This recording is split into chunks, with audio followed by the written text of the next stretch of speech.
Alors, c'est l'épreuve blanche numéro 2 et nous passons au premier exercice. Des héroïnes de dessins animés toujours plus stéréotypées. Stéréotypées, c'est-à-dire des clichés que l'on a l'habitude de voir partout. Il y a quelque temps, nous constations avec stupeur, très grand étonnement, que l'un des personnages féminins d'un célèbre dessin animé avait été remplacé par une nouvelle version. Plus jeune, mais surtout plus belle. Cet exemple n'est malheureusement pas le seul. Il y a eu des changements. En effet, il fait partie d'un mouvement plus global touchant la représentation physique des jeunes filles dans les dessins animés, dont l'indispensable qualité est d'être belle. C'est le plus important. Il faut qu'elle soit belle.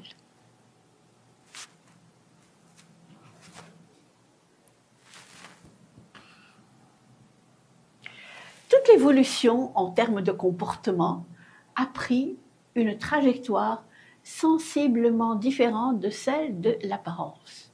Oui. Le comportement n'est plus aussi important. Ce qui est important, c'est le physique, la beauté, l'apparence. Chez Disney, Walt Disney, qui concentre à lui seul nombre de stéréotypes, de clichés, un renouveau a commencé à s'installer dans les années 90. Même Walt Disney avait en 90 fait des petits changements. Les héroïnes ne sont plus seulement passives. Passives, elles ne font rien. Elles sont là. Elles sont là à faire quoi? À attendre le prince charmant, en chantonnant, hein, lorsqu'elles passent le balai, lorsqu'elles balaient la maison ou bien la chambre ou la pièce où elles sont. Elles ont désormais du caractère, mais non, il faut qu'elles changent. Elles ont désormais du caractère. Néanmoins, conformément aux standards de beauté de la société occidentale, le premier critère pris en compte pour ces personnages est le poids. Et oui, la société occidentale, comme nous l'avons vu, les femmes ne sont pas grosses. Les gens ne sont pas gros. En Amérique, c'est l'obésité, plus que gros. Hein? Attention. D'accord? Le second critère, lui, concerne l'âge. Le fait de vieillir les personnages est également un moyen de justifier les changements au niveau de l'apparence. Et oui, plus on vieillit, plus on n'est plus capable, par exemple, de faire le régime amincissant qu'on faisait avant. Et même si on le faisait, notre corps ne répond pas facilement comme avant, comme pendant la jeunesse. D'accord? Donc, vieillir, c'est un peu prendre du poids. Pas toujours, mais un peu. Il y a des petits changements qui s'opèrent. D'accord?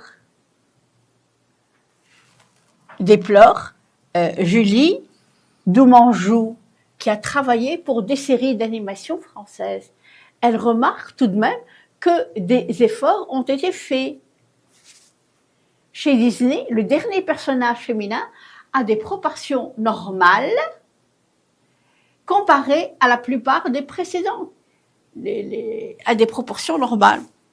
Il n'a pas beaucoup grossi, d'accord? Cette démarche positive au niveau du corps comme du comportement se retrouve aussi dans des longs métrages, dans les films. Heureusement, notre monde de l'animation, notamment en France, est riche de nombreux artistes qui déploient non pas une vision, mais des visions. Hein? Des visions, c'est-à-dire des façons de pouvoir, des représentations. D'accord? On ne peut pas réduire le dessin animé à quelques exceptions.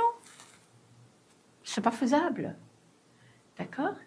Il y a toujours eu des projets très commerciaux où les représentations féminines sont parfois très clichés. Hein? Il y a des représentations féminines, mais elles sont très stéréotypées. D'accord? Mais il y a aussi beaucoup d'héroïnes modernes qui changent les conventions. Qui changent quoi? Les conventions. L'accord. Hein, l'accord qu'on a fait entre nous. On appelle ça une convention. Note Chloé Miller, membre du bureau de l'association Les Femmes s'animent. Hein? Le fait que les jeunes filles doivent, avant tout, être jolies est également justifié par toute la commercialisation de déguisements, de poupées et de maquillage. Bah oui, c'est le commerce qui implique ça. À partir du moment où les accessoires se vendent, pourquoi ne pas mettre en scène ces héroïnes maquillées? Tout est devenu commercial, tout a été commercialisé. Hein? Alors on s'est dit, puisque ça se vend, pourquoi est-ce qu'on ne mettrait pas des héroïnes maquillées? Ça se vendrait mieux. Ajoute Mélanie Lallet. Qu'est-ce qui inspire les créateurs des studios?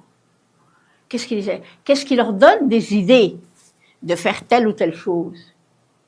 Quand je les interroge, ils me disent qu'ils se basent sur leur expérience de parents, qu'ils font beaucoup de recherches graphiques sur ce que portent les enfants. Ils font des recherches graphiques sur Internet et tout, pour voir ce que portent les enfants. Alors, si on n'a que des petites filles en jupe, habillées en rose, c'est aussi parce que le monde de la mode et l'univers des jouets sont comme ça. Ouais. Enfin donc, on a ça. Remarque la sociologue des médias.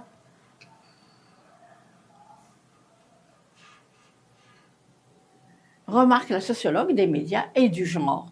Reste à savoir quel secteur influence le plus l'autre. Est-ce que c'est le secteur commercial ou bien le secteur des dessins animés?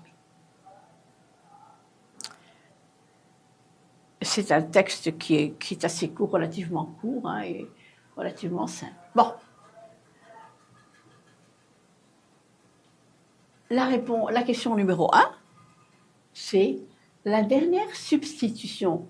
Qu'est-ce que c'est une substitution? C'est-à-dire un changement.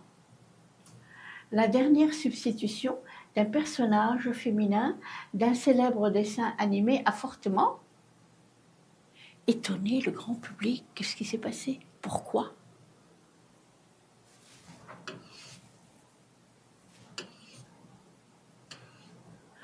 Nous constations avec stupeur. La stupeur, c'est le très grand étonnement. D'accord? Deuxième question. L'auteur de l'article explique que les personnages féminins de dessins animés doivent avant tout être minces? Non, pas forcément. Juvéniles, c'est-à-dire jeunes. Elles doivent être séduisantes, belles, séduire. Hein? Surtout, plus belles. On a dit plus jeunes, oui, d'accord, mais surtout, le surtout veut pencher la balance vers séduisante et belle. D'accord? Bon. Alors attention, quand vous répondez, essayez de voir. Hein? Par exemple, beaucoup auraient choisi ici, par exemple, jeune, parce qu'il a dit plus jeune. Oui, il a dit plus jeune, c'est vrai. Il l'a dit. Mais il a dit aussi quelque chose de plus important. Il a dit, mais, il y a le mais qui donc va éliminer le plus jeune, mais surtout plus belle. Donc c'est plus belle qui va gagner. Ok? Faites attention à vos réponses. La question numéro 3. L'auteur affirme qu'actuellement, les héroïnes de Disney sont toujours aussi sages. Non, c'est pas vrai. Elles ont de plus en plus de caractère. Oui, voilà. Elles ont désormais du caractère. Voilà. La personnalité, c'est le caractère. C'est vivre de moins en moins d'histoires d'amour, non. Quatrième question.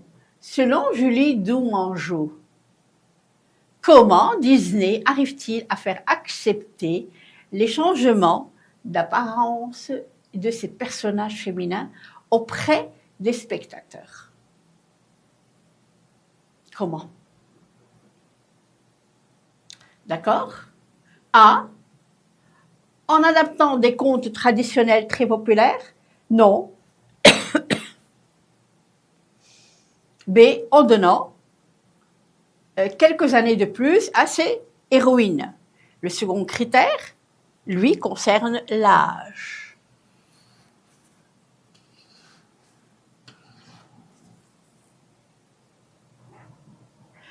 En mettant des campagnes promotionnelles très efficaces? Non. Des promotions, non. La question numéro 5. Concernant les clichés chez les personnages féminins de dessins animés, Chloé Miller estime que leur présence est encore importante, que les jeunes filles y sont plutôt indifférentes, que l'espoir de les voir disparaître n'est pas perdu.